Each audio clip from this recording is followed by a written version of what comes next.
don't. You sign Russell Wilson, the salary cap gymnastics that they would have had to pull off today would have been...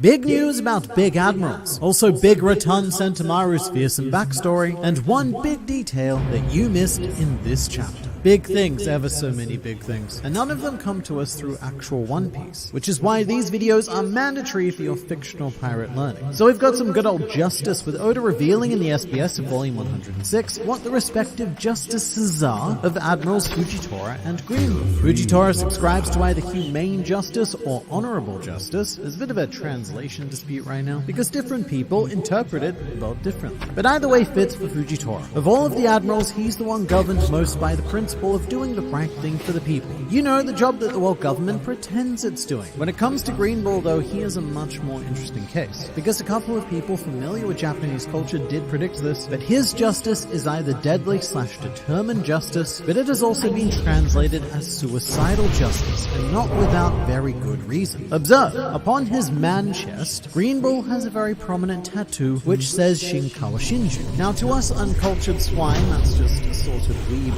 noises. But stick with me here for a bit, because this is a wild rabbit hole. Shinkawa Shinju literally means double suicide at the River of Death, and the tattoo is almost certainly a play on a song sung by Yoshio Harada, the real-life performer who Greenbull's design is based on. However, the actual song's name is Shinjuku Shinju, meaning double suicide at Shinjuku, a Japanese city quite close to Tokyo. Now, in the SBS itself, Oda goes on to comment. He says that, mate, that Greenbull must have quite a sad past due to that there tattoo, because the tattoo doesn't just have a double meaning. No, it's much more likely to hold a triple meaning. There's a very famous Shinju, and you can probably guess what it means. Just in case, it translates to double suicide and Shindala. The tragic story for which goes as follows. It's about an old prostitute with money problems who wishes to commit suicide and convinces a young man to do so with her by jumping off a bridge. However, at the last moment, the man changes his mind, but she pushes him off anyway. And then, right before she jumps herself, a messenger arrives, informing her that money has arrived. She is delighted, and the idea of killing herself now seems completely ridiculous, so she casually returns to her daily life. So it's implied that Greenbull has had quite a tragic past, or is going to have quite a tragic future. Also, this video is sponsored by Raycon, a product I love because in addition to supporting this channel, they also support my general lifestyle. Wireless earbuds are very important to me because, especially in summer, I just do not function without music. Whether it's walking the dog, commuting, cleaning, riding, basically any activity I do requires these. But Raycon are here to save the day by disrupting the electronics industry with superb sound for all, starting at half the price of other premium brands. They give you 8 hours of playtime or 32 hours of total battery life, which is amazing because, let's be real, I often forget to charge them, with a wide range of colors and fits, with easy Bluetooth pairing for a comfortable noise isolating experience. I put these in to listen to what I want to listen to, not to listen to whatever's happening out there. You can and should click the link in the description or go to buyraycon.com/groundline to get 15% off your Raycon purchase with a 30-day free return policy. So do that thing, but for now it's back to you, me. So it's implied that Greenbull has had quite a tragic past, or is going to have quite a tragic future. Potentially both. Both is possible. The reason why the Rakugo play is a likely explanation, though, is because Oda is obviously aware and using it for inspiration elsewhere in the story. In fact, during Wano, a character named Osome appears. She's the geisha with the adorable pet mouse that Sanji saves during his fight with the Queen. But Osome is also the name of the woman in Shinagawa Shinju. With all of this in mind, though, you can see how Greenbull would have been the worst possible admiral to defend Marijuana, because his philosophy on justice is heavily grounded in emotion, and he seems to be much more suitable for leading attacks, although that didn't work out for him too well on Wano either. Oda also confirms that Greenbull doesn't need to eat. He uses photosynthesis because he is a plant man. Next up, we have the long-awaited backstory of Sentamaru. Long-awaited by someone, somewhere, I'm sure. Essentially, though, a certain island was having trouble with wild bears. The Marines then tapped Vegapunk to concoct and install some sort of anti-bear system, for which I imagine that the island would have had to pay some sort of bear tax to upkeep, but also on this island was a young Sentomaru, who the Marines found and was powerful enough to defeat all of the bears, having installed himself as boss of the mountain. Now, as a young Sentomaruling, he had been abandoned by the village because he was too violent, and so Vegapunk, intrigued by his strength, then hired Sentomaru to become his bodyguard. In a way, it's quite similar to the backstory of Big Mom. She was abandoned because her power was too destructive to manage, and it shows the difference between mentor intentions. Big Mom grew up to be a twisted figure after having undergone the twisted mentorship of Carmel and Streusen, whereas Sentomaru became a relatively more adjusted gent under the generally good guyishness of Vegapunk. To be fair, I imagine that Sentomaru's power was much more manageable as well, and if he'd had the demon living inside him that Big Mom did, then I wonder what. I also often wonder what would have happened if Big Mom did have a legitimately kind-hearted mentor. Was she always doomed to be consumed by her power? Or is there a world where Charlotte Leslie really could have grown up to become a Marine Admiral or something? But something much more important now, because we finally have a good and bad timeline future for Brook. And as it happens, absolutely nothing changes Brook between time and universes. Brook always remains exactly the same, which I think is amazing, because every other character ends up with a downright evil or pathetic version of themselves in the bad timeline. Then again, there's a very bittersweet idea here as well, which is that Brook is the same, because he's already living in the bad timeline. He lost his best friends in the world, the Rumbar Pirates, and if not for his devil fruit, he would have had just as tragic a life as any of the bad timeline Straw Hats. So I guess that losing the Rumbar Pirates is just Brook's canon event across every alternate universe, but it's cool to know that Brook is a multiversal consistent. No matter what happens, Brook will always be Brook. The Afro is also consistent. A lot of the bad timeline Straw Hats lose their hair, but Brook, he does not. It's very, very firmly rooted. Here's a cute detail. In chapter 1061, if you look very carefully at the establishing shot of the G14 base, you can see some balloons flying rather festively, perhaps too festively for such serious business Marines. This was noticed by many, and so the question was posed to Oda, to which he replied, yes, they're balloons. The G14 branch is close to Egghead, so the children who were victims of what happened in the Punk Hazard arc are staying at the base for medicines after being checked by Vegapunk. A Marine base is a rough place, so in order to make the children feel safer, if just a little, Vice Admiral Dole gave an order to attach some balloons. And in case you don't remember, Dole is the Vice Admiral we saw in command of the base, and her personality at the time was quite difficult to determine. She really could have gone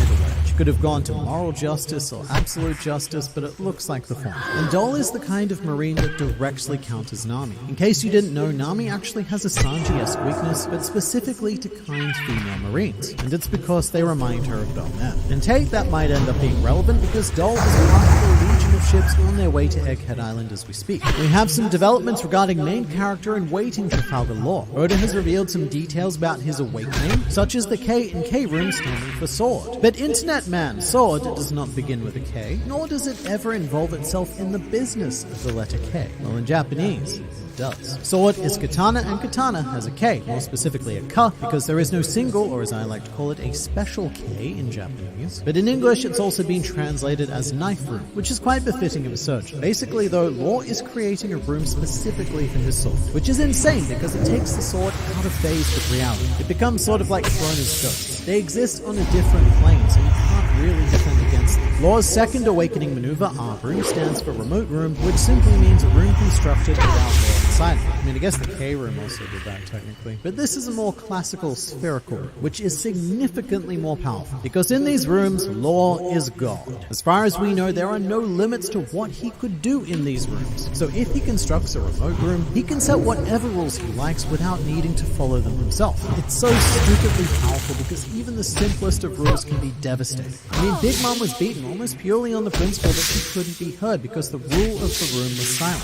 So what's to stop Law doing something like making his rooms devoid of oxygen, or even setting a rule that everyone in the room has to continuously shit their pants? There is nothing stopping this except for Law's imagination and willpower. If Luffy had this fruit, then One Piece would be an even more wild series than it already is. Which is already pretty wild, as Oda has also drawn an anthropomorphized version of Law's son, Kikoku. Apparently, Kikoku is a weary explorer. Settle down. And Oda also drew Katakuri's Mogura Trident, which I love because it's just a giant mole, but not just any giant mole, a king giant mole, because the trident end looks like a delightful little crown. I miss Katakuri. But here's a slightly controversial revelation. In the SBS, a question is asked about how S-Snake uses the Mirror Mariner. This is because Boa Hancock generally takes advantage of lust, so S-Snake, being able to petrify people, calls the affected characters into question. Oda confirms that the fruit is designed to take instinctual advantage of the emotions felt by the observer. Any emotion, not necessarily lust, and in S-Snake's case it would be a general overwhelming sense of cuteness, which means that this fruit is ridiculous. It might actually be one of the most powerful fruits in the series, and no wonder why Blackbeard was after it. It's important to note that the questioner specifically asked if being petrified by S-Snake would make people think that he was a lolicon, so Oda responded to that directly. The way this power works is that it brings out your instinctual feelings, whether that's beauty or adorableness, in the same way that we would all find a baby or little kid adorable, right? Regardless of the emotion, you end up petrified. Even if someone who was petrified also happened to be a lolicon, you can't really judge that it was those emotions that petrified you. Because of that, you won't get ousted for the lolicon you are, so get petrified already. Which I bring up because there was a rough translation on Twitter that made it look like bringing the whole lolicon aspect up was Oda's agenda. Although to be fair, he did pick this question to answer. And I don't know, it's always a really unpleasant topic to get into from a Western perspective, because I get that it's a joke, and I get that there's a bit of a cultural divide here, and I also get that we are speaking purely about fictional characters. However, with all of that in mind, I just think that from my perspective, it's not a great thing to joke about regardless, considering the weirdly high proportion of mangaka specifically that have been arrested for the possession of child-related material, including Oda's very own mentor. But it's one of those things where I'm like, yeah, alright, just let Japan be Japan. It's not my business, and I'm not going to achieve anything judging them.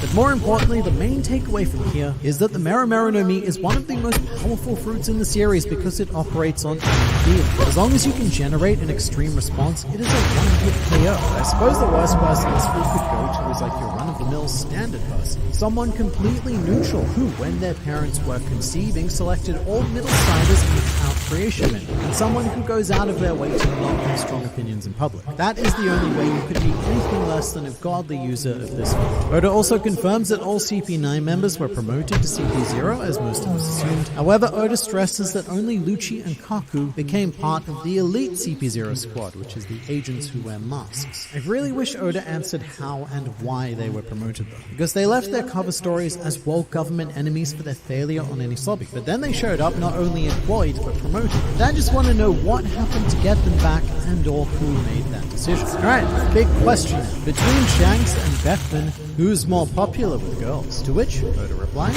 Shanks is probably more popular, but Beckman flirts more. After all, Beckman loves because to me, Shanks is like a combination of Luffy and Zoro. Sort of like what would happen if Luffy used a sword to pick up being a professional alcoholic. And Ben Beckman, well, he has very strong Sanji vibes, plus he just fits. He flirts more, but in the end, the women tend to flock to the captain, and also sometimes Zoro, like with Hiyori, but never Sanji. It may be Pudding, but even then Sanji doesn't remember it, so it may as well not have happened.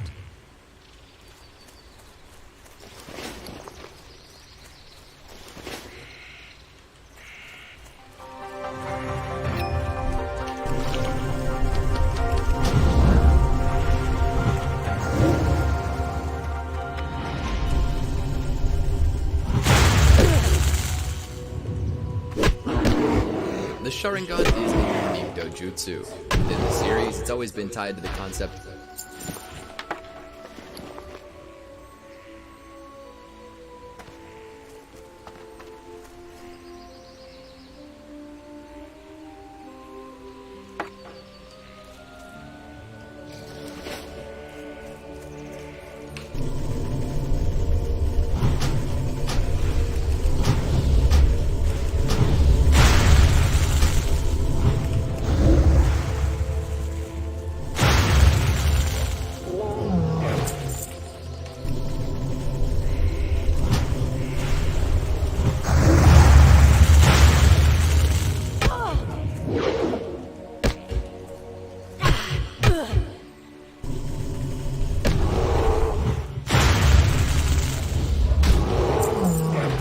I can't carry anymore.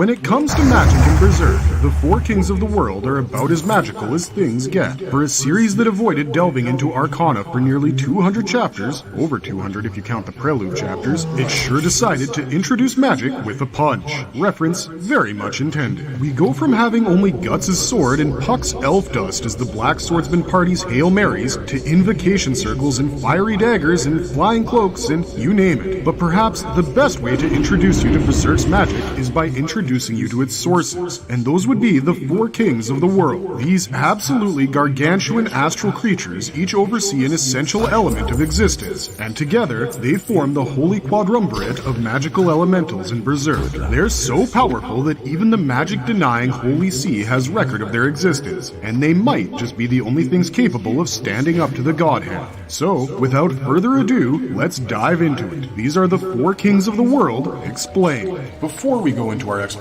we have a very small request. If you like our content, please support us by subscribing to our channel. This is a small click for you, but for us, it means an awful lot. Thank you. Let's begin. They're the guys who are responsible for elemental magic. What are the four kings of the world? Like we said in our intro, for a long time, the only magical things in Berserk were the Apostles, the God Hand, Puck, and Guts' Dragon Slayer. But after the conclusion of the Conviction arc, Kentaro Miura decided that it was finally time to bring in some magic to his world, and so he debuted the character of Shirkei, a badass 9-ish-year-old girl who can school most adults in both magic and combat. Shirkei was earmarked to join the Black Swordsman party as their resident mage ever since she showed up to save them from trolls that one time, but she also is our source for a lot of magical exposition as well. Despite her extremely young age, Shirkei is one of the best magic users in the series. It's not an exaggeration to say that her knowledge of the astral world and its inner workings is rivaled only by her teacher Flora and the great gurus of Elfhell. So it only makes sense that she would be the one to both explain elemental magic to us and show us the four kings who rule over them. Chapter 203 might as well have been titled Magic 101, because this is where we learn a lot about Arcana in Berserk. Besides learning about the Brand of Sacrifice seal and the fact that silver is actually useful against astral creatures of all kinds, we also get a breakdown of how elemental magic works in Kentaro Miura's world. The four states that are inherent to our world, solid, liquid, vapor, and energy, are all resonant with the workings of elementals that exist within the astral world. These elementals represent forces of earth, water, wind, and fire in correspondence with the state they influence, and they're the reason that those things are perceived by humanity the way they are. For example, an elf doesn't fly because it has wings. Those wings work because of the wind elementals, who are present throughout the atmosphere. Elves manipulate those elementals to aid in their flight. It's also possible that elves do this subconsciously, especially pixies like Puck and Ivalira, since they're supposed to be descendants of wind elementals, but you get the general idea. Water flows because of undines, flames rage in volcanoes and campfires because of salamanders, the earth forms and crumbles because of gnomes, and the wind blows thanks to little cuties called sylphs, whom Puck immediately tries to organize into an army after learning his own connection to them. If you want to use weapons bestowed with the blessings of the elementals, you better develop a good relationship with them before and thank them for their service after, because that's how it works. That's why Serpico's power with the Sylph Sword and the Sylph Cloak increases with every use, because he's a good boy who knows when to be humble. But no amount of thank yous can make an elemental power match that of an elemental king,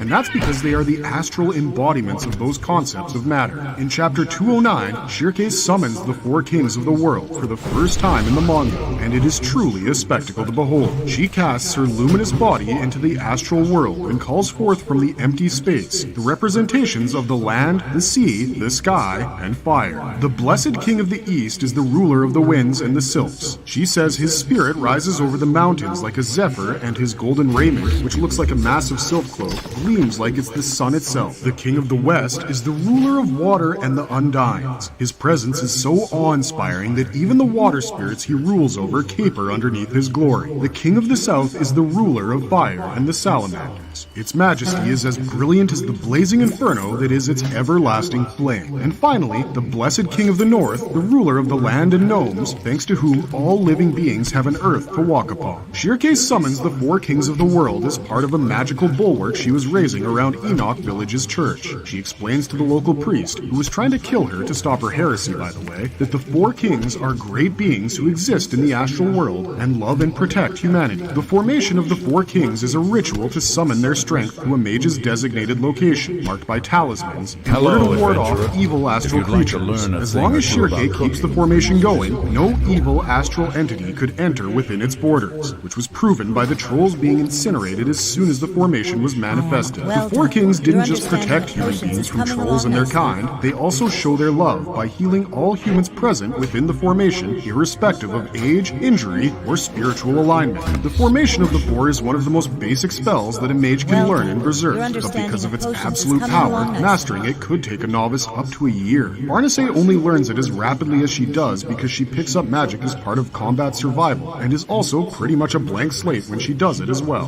The formation of the Four is invoked a few times in Berserk, such as when the Black Swordsman party enters Cliphoff on the Seahorse when they're facing off against the Sea God, and twice at Elfhell. The first time is a demonstration of Farnace's seemingly boundless potential as a mage. The second time is more tragic, as it takes place just as Skellig Island begins to drown. Each time, the Four Kings of the world work their magic as intended. Their power can outright incinerate evil and purely astral creatures. When it comes to beings that still had a shred of the physical world remaining to them, their bulwark could slow down its approach. The formation was completely useless against purely physical beings and objects, but since its primary invocation involved warding off evil spiritual creatures, we'd say it works perfectly each time it is invoked. But that's the explanation for the elemental magic aspect of the Four Kings. Let's take a look at how they're tied into the very fabric of some of Berserk's leading mysteries.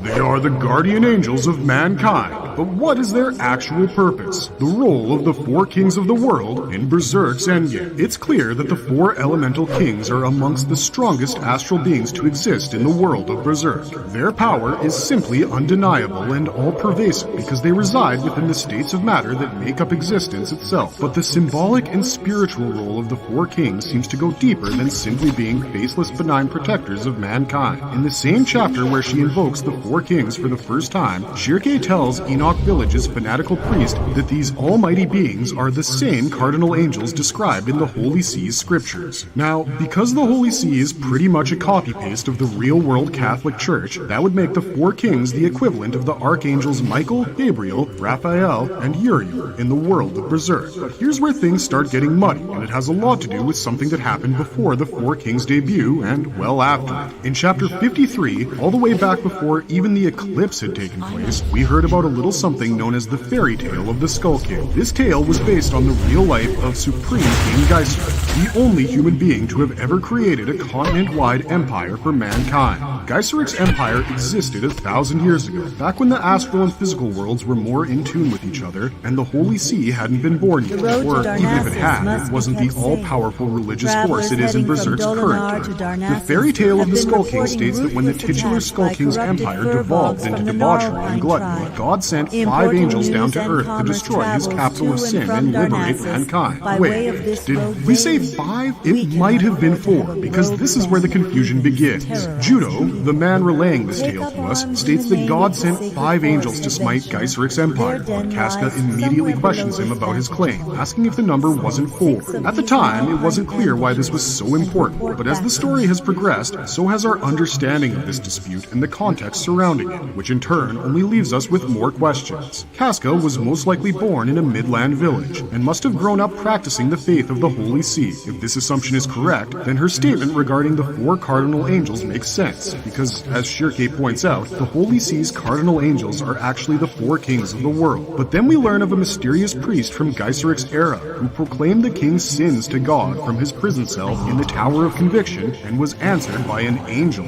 as well. And then we get what are seemingly the final moments of King Geiserich's life as a human in chapter 362, and everything becomes even more muddled because we see the void there, as most of the fandom had guessed we would, but we also see 4 other demon angel entities who have not been seen or explained since their first appearance. Some people think that these are a prototype version of the Godhead, but there are others who think that these are the 4 kings of the world, and to be perfectly honest, these claims are not entirely baseless. When talking about the Godhead and its grand plan, series creator Kentaro Miura stated that the key to understanding this mystery is Void. Now, he could just be talking about Void the character, and that in and of itself would hold true, but what if he's talking about a philosophical philosophical concept. The Godai school of thought is very relevant to Berserk, as it is what Miura seems to have used as his base for his magic system. Godai philosophy doesn't exactly describe elementals in terms of effects. Its elementals are the inherent states of matter. You guys recall what Shirkei described the elementals as? If you do, then you know where we're going with this. The Holy See states that the four kings of the world are the cardinal angels who protect and guide mankind. The reason they are remembered from King Geiseric's era is because they were likely summoned at the time of the Empire's downfall. Chapter 362 seems to suggest that they joined up with Void, because in Godai philosophy, void, or emptiness, forms the fifth element, besides solid, liquid, vapor, and energy. But that wouldn't line up with their previous appearances as protectors and lovers of mankind.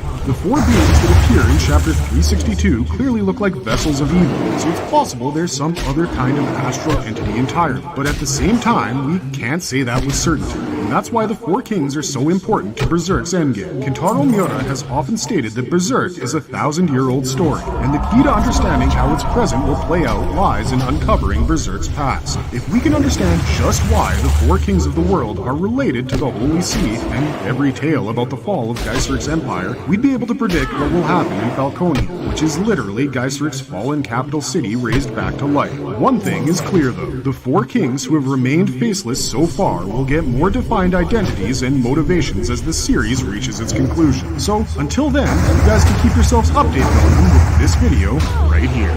Marvelous verdict. But for now, that's it for this one. The Four Kings of the world are one of those overpowered existences whose allegiance cannot be quantified in simple terms of good and bad. And that is what makes them so typically Berserk. Their absolute power and authority over their own domains is unquestionable, but their enigmatic nature keeps the intrigue around their characters intact. What do you think the role of the Four Kings of the world will be in the endgame of Berserk? Let us know in the comments section down below, and we'll see you guys in the next one.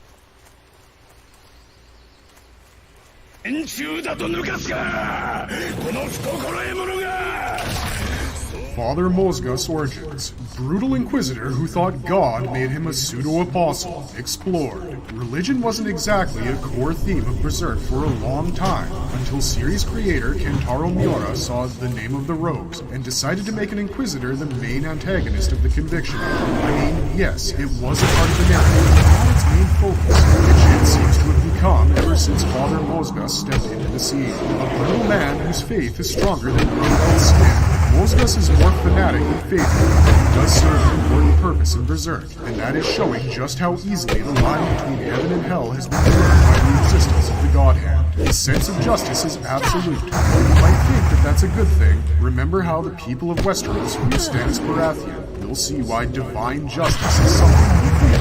Having said all of this, let's stop beating around the bush and dive straight into it. This is Father Mozgus' origins. Explored. Before we go into our explanation, we have a very small request. If you like our content, please support us by subscribing to our channel. This is a small clip for you, but for us, it means a lot. Thank you. Let's begin.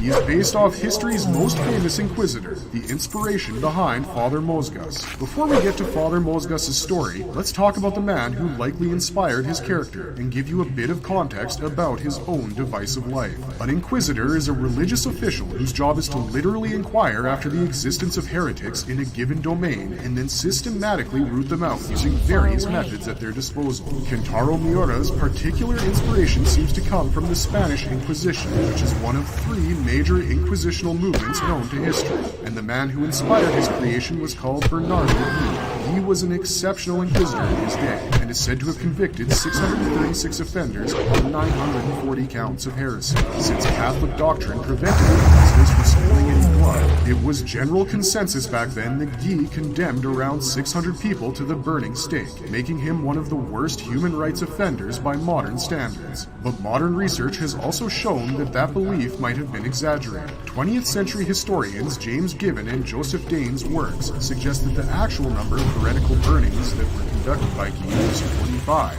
which is about 70% of the people he was was accused of sending to the stake. Most others were either left imprisoned or were ordered to wear a cross, with 9 people being sent on compulsory pilgrimages as a result of their offenses. But that doesn't mean that torture is not involved in Bernardo P's Inquisition. The Tower of Conviction, which is the main site of the Conviction arc of Berserk, is based off the Alcazar de los Reyes Cristianos, a medieval palace located in Spain, which became an amusement park for torturers during the Inquisition.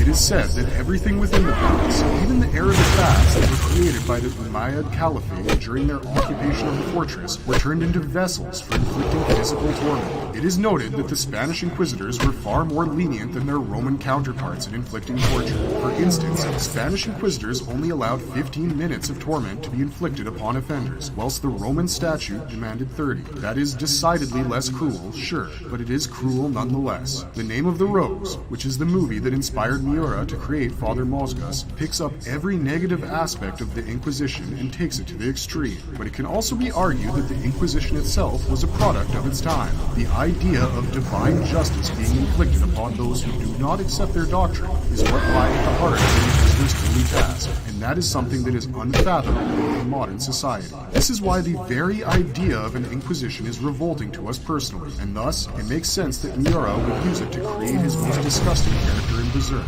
at least according to us. Because Father Mosgas didn't just inflict torture upon poor souls, he truly believed doing so was helping them, and that is where faith becomes fanaticism, and therefore dangerous. So now that you have the appropriate historical context for his introduction to the story, let's look at his story itself.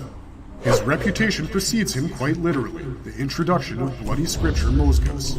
Father Mosgas is one of those villains whose reputation precedes him quite literally, and he does not fail to deliver with a quick follow-up either. In chapter 131 of Berserk, we learn that after Barney's failure at capturing the Black Sword and the loss of many members of the Holy See Nation's nobility during her campaign, she's been reassigned to protection duty for an inquisition. Thousands of refugees trying to escape the woes of plague, famine, and war breaking out all over Midland are flocking toward the holy city of St. Albion, and so is one of the most notorious inquisitors of the Holy See. As the higher-ups of the clergy debate ways in which they can manipulate the prophetic dream of the Falcon of Light to suit their doctrine, they need to clear the path of heretics who have gathered at one of their most important religious sites. In order to do that, they've dispatched their best inquisitor, whose success rate is a blessing for the Holy See, but a waking nightmare for the general population. As Farnese struggles with her, let's say, eye-opening experiences with gods, the best boy servant is the one who prepares us for someone who is even more unhinged than his mistress,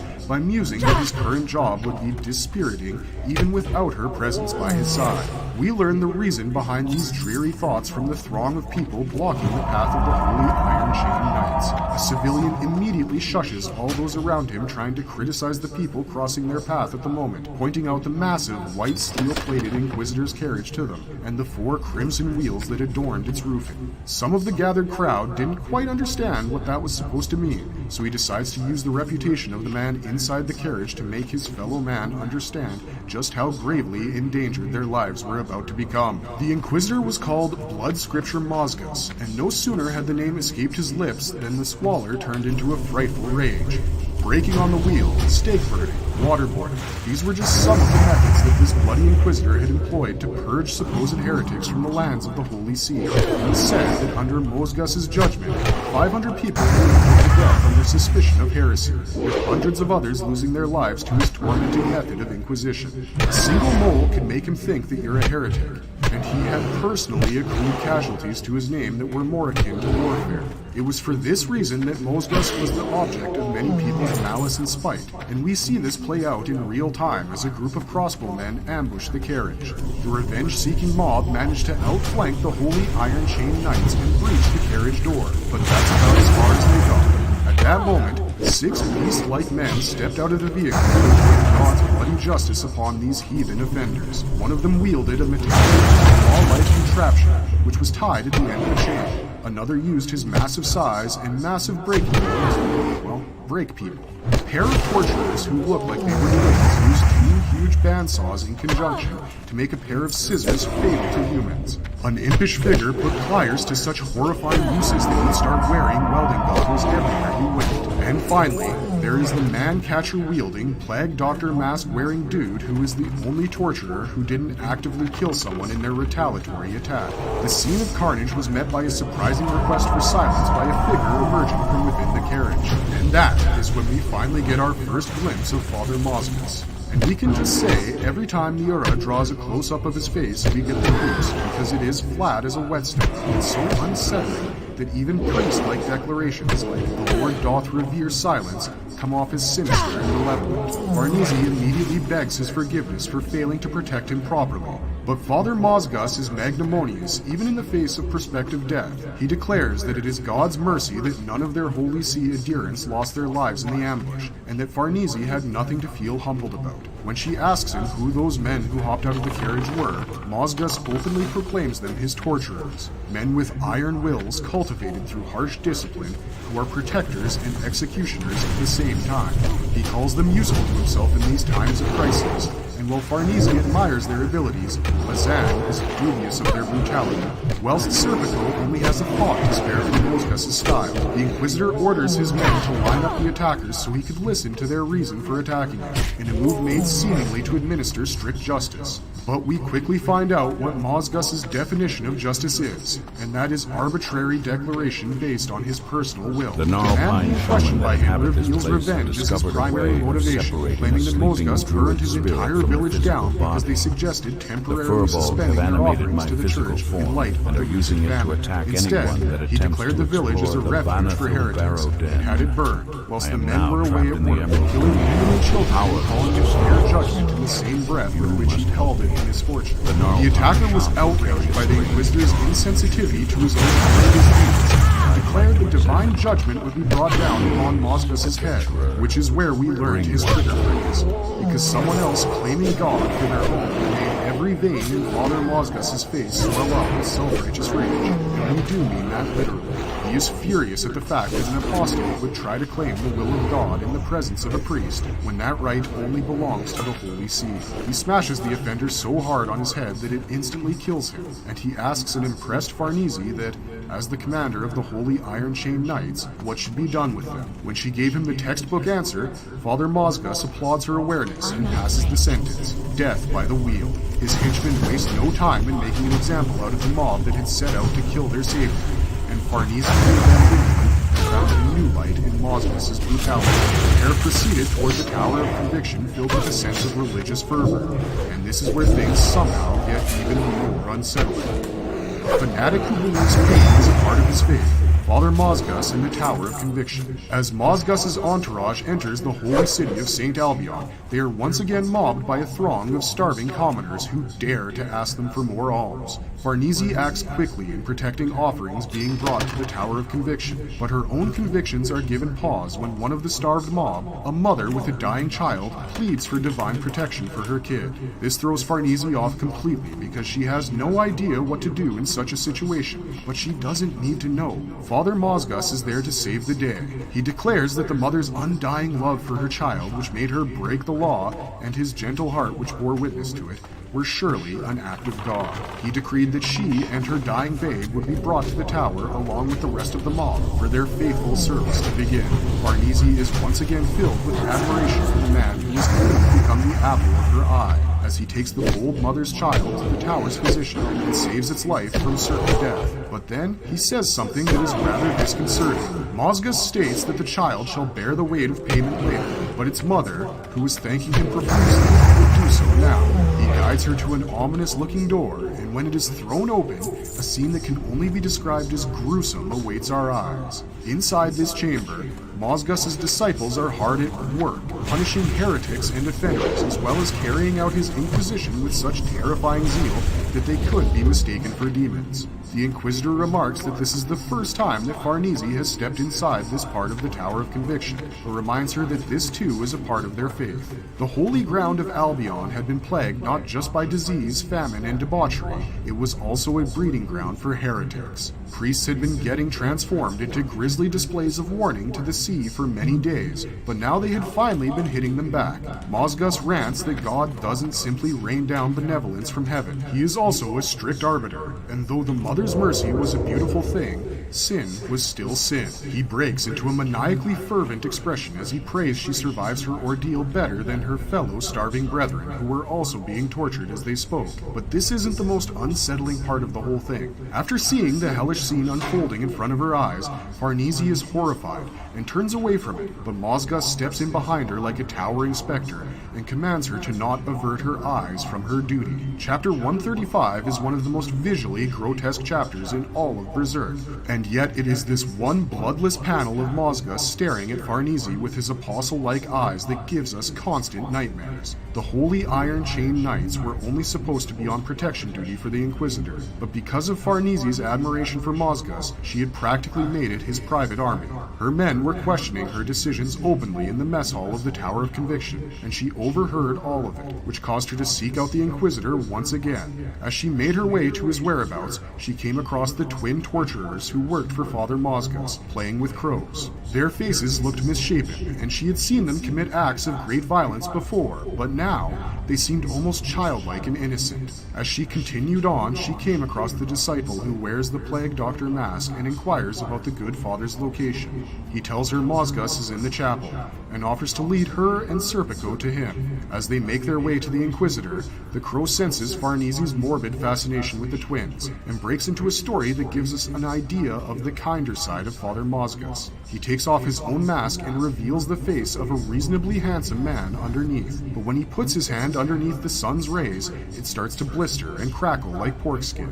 He explains to Farnese and Serpico that because of this ailment he was persecuted and savagely abused by his own villagers and thought he might die alone, until Father Mosgus saved him. Mosgus told him that his condition and his intense emotions were not without purpose. They were needed by God because he had decreed so. And for the first time, the crow felt a true miracle happen in his life. Mosgus had saved him and the rest of his disciples from a similar fate, and that was proof that they had been brought together for a purpose. He tells his children that they will be reviled and hated for their appearance and their future work, but the Holy See's scriptures held no contempt for their kind, and thus they should be proud of what they do in his service and have faith above all else. The crow tells Farnese and Serpico that he was overcome with emotion when he had his existence reaffirmed for him by Father Mosgus, as did all of his fellow torturers, and that was one of the main reasons they continued to serve him. He personally did not enjoy the act of torture in his more reflective moments, so perhaps he had become a monster after all, but he could go on because he believed his duty to be divinely ordained. This shows us two things. Father Mosgus isn't the only fanatic in his crew. All his crew are about as hardline with their faith as he is. And number two, even his kindness comes laced with the concept of service behind it. If you think about it objectively and take the religious aspect out of it, he picked the most downtrodden elements of society, rehabilitated them to gain their absolute loyalty, and now uses them as his personal tools. That's something cartel and cult leaders do in the modern world. But when you add that aspect in, you can see just how complex Miura's expression of faith is in Berserk. Earlier in the story, Guts used to be disgusted by religious adherents who could do nothing but pray their problems away. This was one of the main things that made him regard Farnese with ridicule. But that same inaction has been immediately contrasted with the most drastic kind of fanatical devotion in the span of a few chapters. It's just one of the examples of Kentaro Miura's storytelling genius, but we're getting off track. Farnese and Serpico hear Father Mosgus before they see him in the chapel, and it isn't because he's singing a hymn with his booming voice either. For the last 10 years of his life, Mosgus had cultivated a routine of performing 1,000 prostrations day and night as a way of expressing his faith. What Farnese and Serpico were hearing was his worship. Serpico thinks to himself that this explains his flat face, but Farnese is concerned at the reckless abandon with which the Inquisitor commits himself to his worship. Mosgus slammed his knees on the floor of the chapel so hard that they were bleeding, and the Inquisitor begs her pardon not for the bloody display, but because he had failed to notice it. He explains that he hardly felt his legs anymore, but as we've noted before, pain is a part of his faith. As the crow bandages his knees, he tells Farnese an interesting story about the Tower of Conviction from 1,000 years ago that seems to be his personal inspiration as an Inquisitor.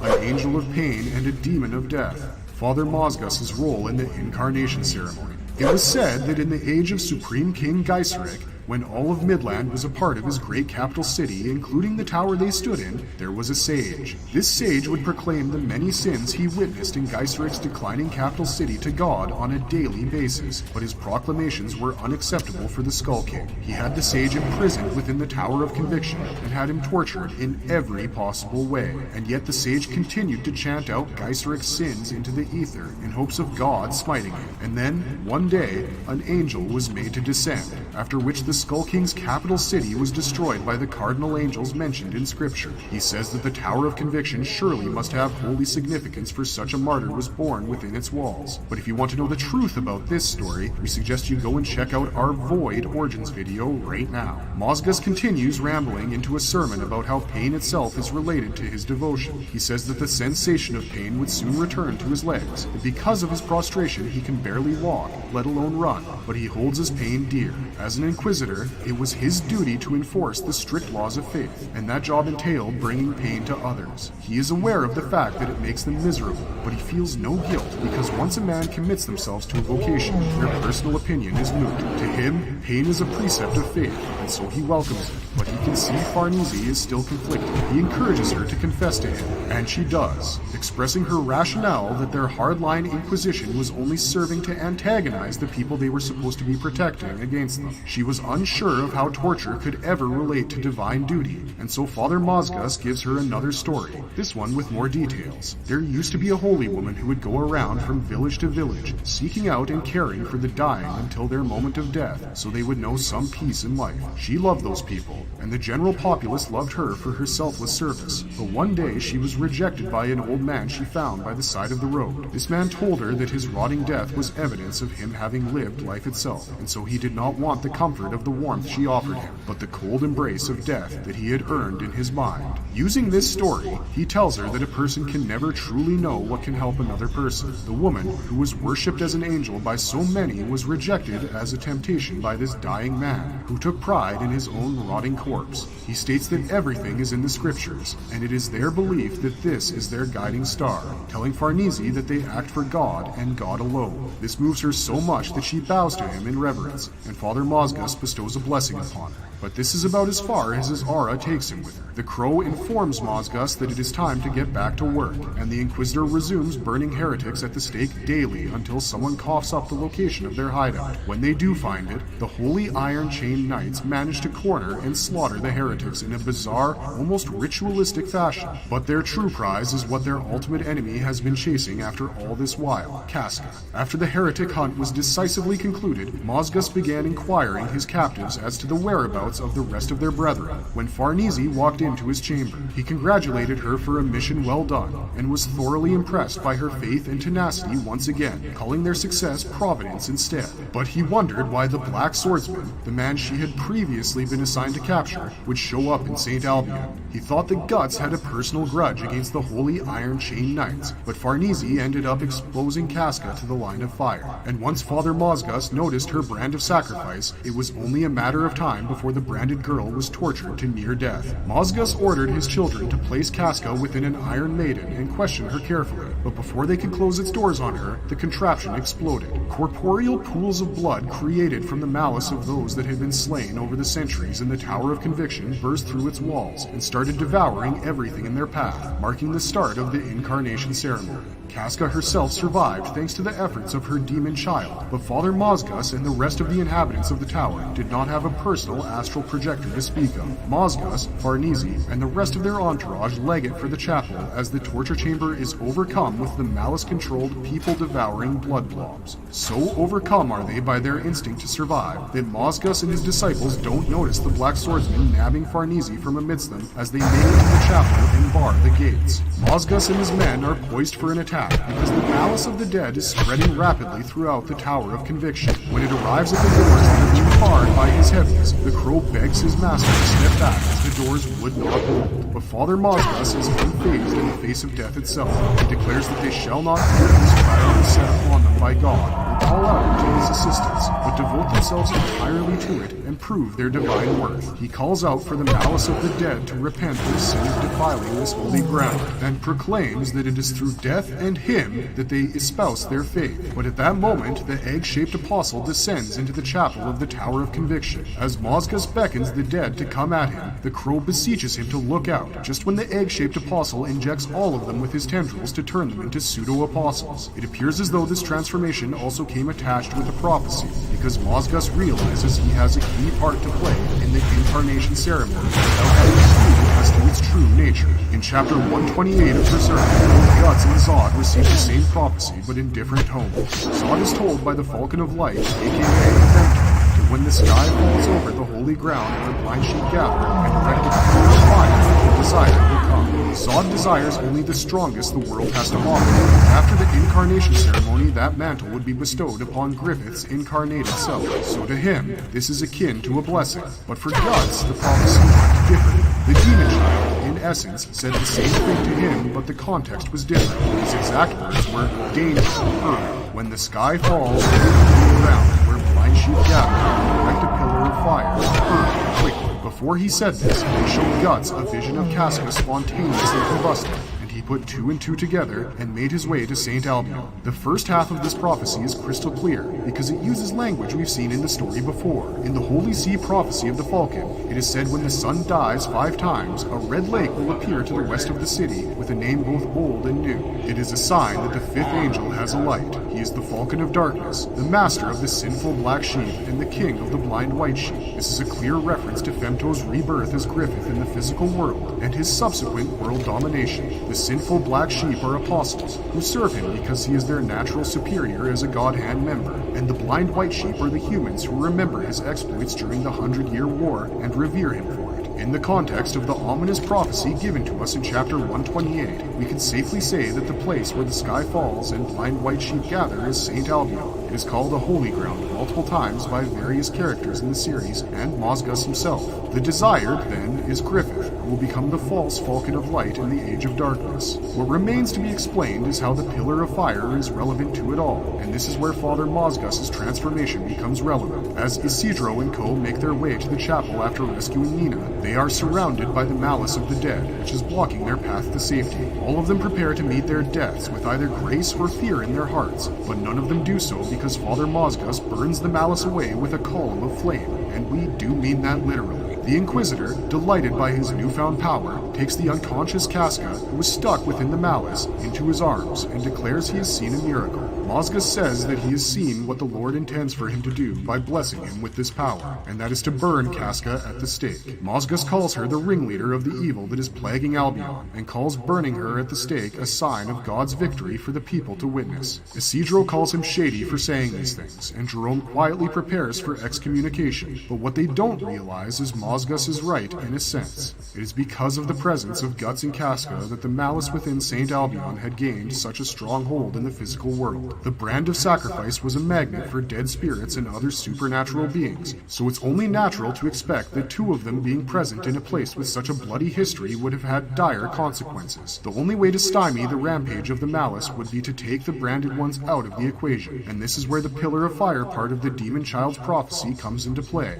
Because Mozgus plans to burn Casca at a stake which has the Holy See's symbol on top of it, it is possible that when the egg-shaped apostle injected him with the pseudo-apostle powers, he also showed him his role in the incarnation ceremony, and thinking it to be a divine task, Father Mozgus obviously committed himself to it entirely. He sicked his disciples on Isidro's party for trying to interfere with his holy task. Clawman uses his newfound strength to hurl a pillar at Jerome and Isidro so hard it blew the tower's walls open, and was about to follow it up with a sure hit when Guts finally arrived at the scene. He chopped the pillar in half with Dragonslayer, and immediately swung for Mozgus, having seen Casca in his arms, but to everyone's utter disbelief, the Inquisitor and his disciples flew away. Mozgus and his children had been blessed with angelic wings, with which the Inquisitor believed he was reinforcing God's righteousness. He was going to see this witch brought to justice no matter what, and called Guts a fool who didn't believe in God for attacking him. Mozgus's disciples and the Black Swordsman engage in a fierce battle which sees both sides reach reach a stalemate somehow. The Inquisitor is about to get involved himself when the crow reminds him of his own holy task, and Father Mozgus apologizes for forgetting himself. He spreads his wings, takes the twins with him, and flies off into the night air. Just as he takes off, though, Isidro and Puck jump onto his back, unleashing a ferocious attack by the standards of a preschooler at the very least.